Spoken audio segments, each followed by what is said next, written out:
Have you ever seen something so perfectly chaotic? Where you wonder, can I survive this? Yet somehow, you end up falling in love.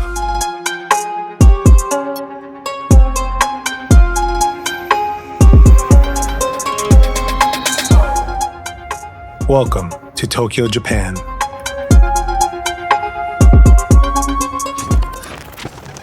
Tokyo doesn't introduce itself. It just is. It hits you the moment you arrive. The lights, the movement, the order and the chaos. It's a city that never slows down. But somehow, it never feels rushed. It's the kind of place that captivates you, blending the surreal with the deeply authentic, the modern with the ancient. But if you stay long enough, you realize Tokyo is a paradox, blending the ultra-modern with the deeply traditional, the futuristic with the timeless.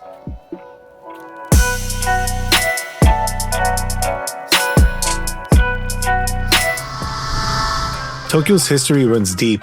Originally a small fishing village called Edo, it transformed into the political and cultural heart of Japan when the Tokugawa shogunate established its rule in the early 1600s. By 1868, Edo was renamed Tokyo, meaning Eastern Capital, marking the dawn of Japan's modernization.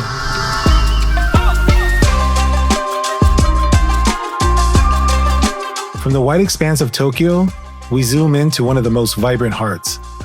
Let's journey into Shinjuku, a district that epitomizes the transformation of this metropolis. Shinjuku, once a post station during the Edo period, a rest stop for weary travelers, now stands as a symbol of Tokyo's relentless evolution, a place where tradition and modernization collide under neon lights. Here, in the heart of Shinjuku, I'm joined by Pickles Bourne, a man whose stories illuminate the streets better than any neon could. As we stand in the streets of Shinjuku, Pickles paints a picture of a district that pulsates with life, its veins running deep with both history and innovation. What is the coolest thing about your city? For Tokyo, Shinjuku is where it shows off. It's loud, it's bright, it's alive. Over 3.5 million people move through Shinjuku Station every day in a ballet of meticulous chaos. No pushing, no shouting, just an unspoken understanding. Tokyo moves, and you move with it. A lot of foreigners get lost here, so that's what I do for my job. I'm like the nightlife ambassador. I show people around. So we were walking. Yeah. Somebody recognized you. Yeah. And they're like, "Hey, bro, what's up, dude?"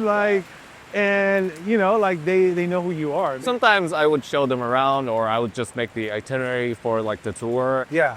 Or just give advice if they want to do something let's say girls bar, clothes in general, good even good restaurants as well. So I just give advice to foreigners because as the red light district, people do get scammed a lot here. Yeah, that's what I was telling you. So the first time I came to this area, I was there's a really good eel restaurant here, and you can go upstairs and there's a nice little room. I went there with my wife. Yeah. But the first time I came, I was walking through here, and some gentleman followed me. Yeah. And I just kept saying no. Yeah. I'm like, no, thank you, no. And then I got freaked out. I'm not gonna lie, And I'm no tough guy. I'm from the hood in LA. Yeah. I kind of got spooked, And it wasn't until another time I came that I learned the X. Oh yeah. And another gentleman did an X, and the guy walked away. Yeah. So the next time the gentleman approached me, I was like, and they just walked away. So they come to you, approach you, being like your friend. Yeah. Right? And then, like you said, saying no doesn't make them stop. Yeah. And one other time, I met those two Aussies, and I became good buddies with them, and they wanted to check them out. Yeah. And I told them they're gonna be scamming you guys. Yeah. And they're like, "No, we'll just go for the experience." Yeah. So I was like, "Okay." The experience of getting scammed? Yeah. Awesome. Been there, done that. Yeah, so I was like, okay, I'll just go undercover, pretend as a Japanese Canadian, because I was in Canada for a few years. And, well, long story short, it was like a strip bar. And we did get some fun. Yeah. But we did get ripped off. As we continue our stroll through Shinjuku, Pickles and I find ourselves under the iconic Tokyo Tower. As the area lights up with a vibrant glow, he shares tales of Shinjuku's bustling streets and secret spots, each story adding another dimension to my experience. Some people recognize Toyoko for like the Toyoko kids, Okay. and there are like hooligans. Would you call it an epidemic or just like something that's starting to pop up? Starting to pop up. It has. They have their own culture though. Okay. Yeah. When you say their own culture, what do you mean by that? So they're either like neglected kids or like, the kids that just don't want to stay home. And then as you can see, it's all, closed out as of now. But before, this was open, they would be everywhere sitting down and underage kids drinking, dealing with drugs. Homeless people would actually join. They party. With the kids? Yeah, the kids. Oh, crap. They just start paying money and money. That's wild, dude. That's wild. With debt, and they're just addicted to the boy. But the debt comes from like borrowing from the bar? Yeah. Oh, no way. I mean, yeah, that's illegal though. But All right, you don't have to tell me which bar, but I hear what you're saying. yeah. So girls go in there like, hey, I want to front me some money for this guy. yeah. Whoa, dude, that's crazy. And then a lot of guys, I think, not in Tokyo, but in the suburbs. I forgot which city, but those boy bars, the boys got caught for making the customer, the girl, work for those kind of acts as a freelancer. Because, the girl had a debt to them. What are Toyoko kids? These are Tokyo's overlooked young people. They live off the grid, often without families or stable homes, finding places to fit in at internet cafes or underground scenes. Their lives starkly contrast with the glossy image of Tokyo, showing a side of the city many people don't see. Some escape, but many stay trapped, showing the city's hidden struggles. Step outside the station, and it's a different world. Kabuki Cho, the city's heartbeat, where the night never really ends. Some call it Tokyo's red light district, but that barely scratches the surface. It's bars, it's clubs, it's restaurants, stacked on top of each other. Hidden alleys where the best food isn't on the menu, but written in steam on a tiny shop's window. It's a place where businessmen let off some steam, where locals and tourists collide, and where the night never really ends. I wanted to learn about Kabuki Cho. Kabuki Cho. Yeah. Shinjuku. In Shinjuku. My wife is like, why do you keep saying? It's a Latino thing, bro. I'm sorry, I can't help it. Our conversation shifts to the rhythms of daily life as we share a meal outside a bustling restaurant. Here, amidst the clatter of dishes and the murmurs of diners, Pickles reflects on living in the city that's both overwhelming and intimate, chaotic and calm. はい。あと、お冷や一つと、刺身の醤油皿。Cheers. Cheers. I did order water though. Cool. Could be coming. Thank you. What the hell is that? Come. Oh my God. That's. Oh shit. You love. Yeah. Fish come. That's awesome. I'm just gonna go straight for the Fish come? Yeah. All right. Yeah. The milt.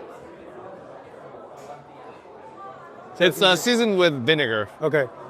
Vinegar, soy sauce. Oh, dude, that's good as hell. Right? Oh my Told God. you, man.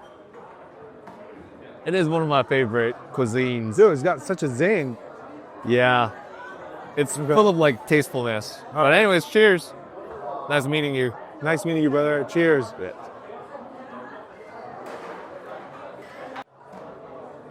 All right. And yeah, the classic sashimi, salmon, tuna, octopus, All right, let's go. and jellyfish. We also ate sea cucumber. They didn't have it, but Yeah, I think I've had that before. okay, all right. All right, I've never had jellyfish, so let's try this. Go for it. Yeah, wow. Nice. Peanut off? いただきます。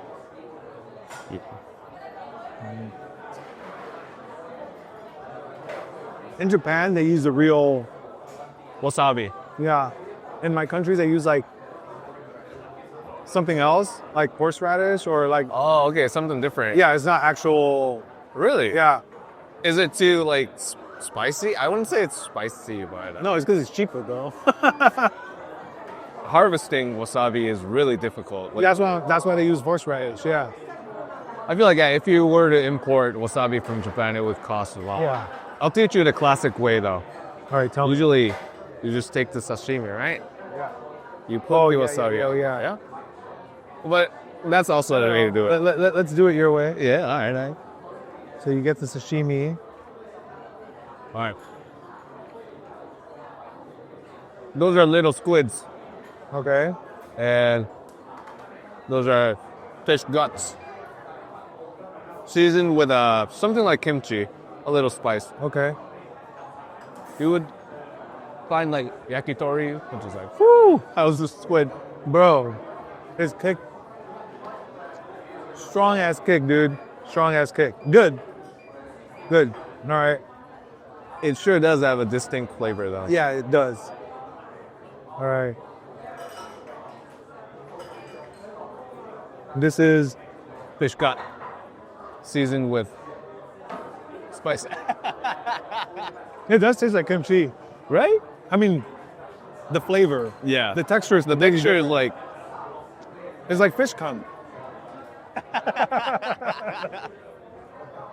yeah, people should try this. Fish cum is great, because I've never been to like every prefecture and Yeah. ride my bike there. Is it like a motorbike or like Motorbike. or like a scooter bike? And a cruiser bike. Like Oh, dude, like a Harley style? Harley style thing, but Japanese. Honda. Oh man, that's dope, bro. Yeah. That's dope. Yeah, it's such a like renegade dream. You know what I'm saying? Like go from place to place, Yeah. riding your bike, getting to know the city, getting to know where you're at.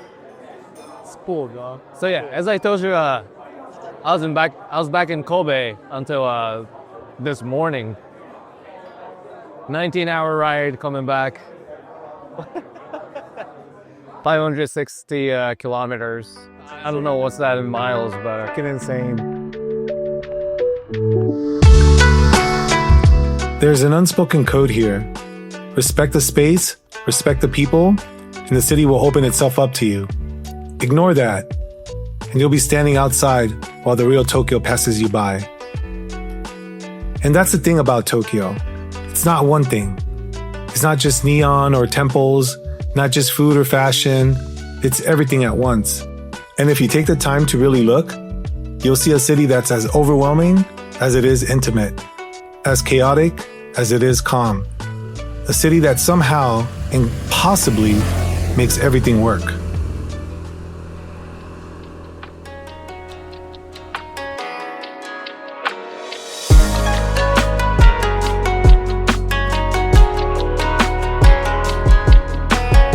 If Tokyo has left a mark in the world, it's food. What's your favorite Japanese food? Is it sushi, ramen, curry? For Japan, every meal is an art form. Every bite a lesson in craftsmanship. Japan has more Michelin-starred restaurants than any other country in the world, and even the most humble street stalls serve food prepared with skill and dedication. You could eat at a Michelin-starred sushi bar that costs more than your rent, or you could grab a bowl of ramen at a hole-in-the-wall spot for less than $10 and have a life-changing experience. And that's the magic. Tokyo doesn't discriminate. If it's good, it's good. But food in Tokyo is more than just eating. It's an experience. Late-night ramen after a long night out, the careful hands of a sushi artisan who has spent decades honing their craft. The smoky flavor of yakitori grilled over charcoal, eaten standing up on a narrow street. Every meal tells a story, and every bite connects you deeper to the city. And yet, as much as Tokyo thrives on movement, there are moments where the city allows you to pause. If you know where to look, you can find stillness amid the rush.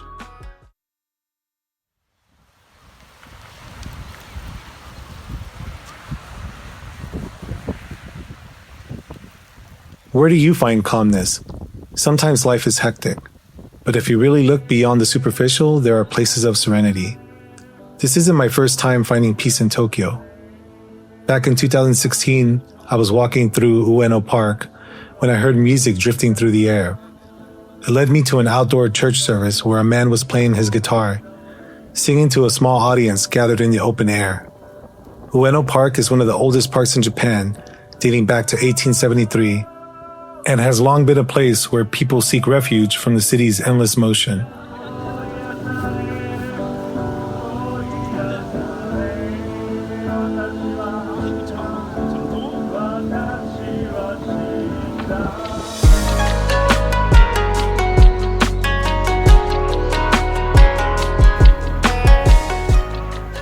Years later, I find myself again in Tokyo, searching for that same sense of calm. Meiji Park is one of those places, a pause button in the middle of the city. The park is part of the Meiji Shrine, which has dedicated to Emperor Meiji and Empress Shokon in 1920, surrounded by lush forests of over 100,000 trees donated from across Japan. A place where the neon fades and the only sound you hear is the wind moving through the trees. I met up with my friend Tsubasa, a photographer, a videographer, who captures the city through his lens. We sat down over coffee, talked about creativity, about Tokyo, about what it means to see a place instead of just passing through it. Well, what is interesting about the Japan? Like, What is interesting? Yeah. This was like mythical. You know what I'm saying? Like it can't be a real place. Yeah. As an adult, obviously, but as a kid, my imagination was just like so vast on what Japan was. The reason that coming to Yoyogi Park is kind of like special to me is like I grew up really poor, right? This was the first place that we came with my mom, Oh. right? So my mom's trip to Japan was her first vacation ever in 2015. She had never been on a vacation. For us, we had daycations. Daycation is we go to a lake with bread, bologna and cheese because we can't afford to buy food out. And we hang out at the beach and we eat those sandwiches. And that was our trip. Never extended days, couldn't afford a hotel. And so like when we came to Yoyogi Park, my mom was just in awe, right? It was my first trip, okay? And I still have the picture. We go to some place where there's like the water and like a shrine in the back, and there's a tree hanging out like this. And I'm like, Mom, I'm gonna take a picture of you, you know? So she like walks back, and then she raises her hands and she says, I'm free. And symbolically, my heart, like the way I felt was like all that struggle, everything that we've been through, all the fighting with government agencies, all the like just pain that my family had been through. In that picture, I saw it released from my mom for a moment. And it just like sort of stamped part of my heart coming here. And so like, I can't get enough of this place now because of that experience, you know? And then her experience here and the way that Japanese people treated my mom is something I won't forget. I think your IG is pretty slick, you know? It's like freaking a lot of amazing stuff, a lot of amazing photography. You know, I'll share the one that really touched my heart was the one with the older lady where you like, I mean, honestly, dude, like I think I shared this with you the other day, man. I may have cried, bro. I may have cried, you know what I mean? Because it was such a beautiful thing. And then her kind heart, when you like came back and brought her the pictures. And then she's like, it just so happens I'm gonna see my son today. And she was so happy, you know? So like, how'd you get into photography and film and all that stuff? How'd you do it? When I was in LA. Oh, in Los Angeles. Yeah. You said you were there from what, 2019? 2019, yeah. So I was there, like, I used to live in there 5 years. So from 19 to recently, or No. from like 14 and 19? Yeah. Were you there for like video? What were you doing in LA? I was actually a dancer. Yeah, for like shows or for like Yeah, I've been dancing for like What kind of dancing? clump. Like club? Crump.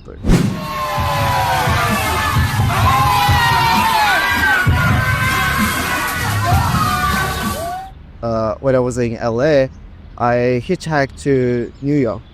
You hitchhiked all the way? To New York. Holy, you weren't scared? It was a scary Yeah, experience, scary as shit, bro. but I wanted to try it. How long did it take you? It took me a month. It was a really good experience. Yeah. And Which way did you go? Did you go like through the middle, south? I think I through the south. South. Because it was a kind of winter time. Yeah. Oh, yeah, So yeah. I didn't want to Smart. get really Smart. yeah. And then I started video. Oh, you recorded your hitchhiking tour? Yeah. What was the craziest thing that happened on that trip?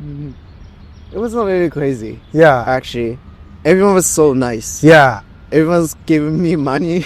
I love that you said that because I think like a lot of people just think that, you know, the US is like this crazy, angry place. And like, sure, we have our problems just like any other country. But like, even myself, I drove through, I didn't hitchhike, but I drove through. And you know what? People were super nice to me, you know? They were like cool. They knew I wasn't from the area. And no one made me feel, not that bad stuff doesn't exist, so I don't want to be dismissive of that, but like, people were nice. They're like, you know, I got a flat tire, and they're like, welcome to Walmart. You know, like, whoa, line right up and we'll take care of it, you know? I always wanted to live in US because I've been dancing like since when I was kids. Yeah. So I was influenced with a lot of culture. Okay. Yeah.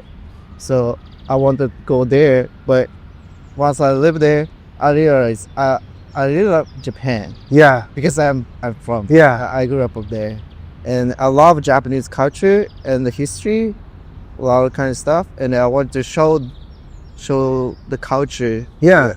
The outside. Dude, this is the best. So that's why I started the IG. Yeah, showing like not only like these big spots, but like little. Yeah, it's a normal thing. There is a beautiful thing. Yeah. Photography is open for anything. Like you can express anything, what you want. Yeah. Like when I was a dancer, Uh-huh. I wanted to show by myself. Like Yeah. I wanted to express myself. Yeah. But photography is different. Like everything you can show, like whatever you want, Yeah. whatever you like, the culture and the like people and whatever. And that's really a lot about the camera. Yeah. So yeah, that's why I started photography. Yeah. So like, is that the goal for like, is that what you're gonna do for the rest of your life? Yeah, I think I'll keep express myself. Yeah.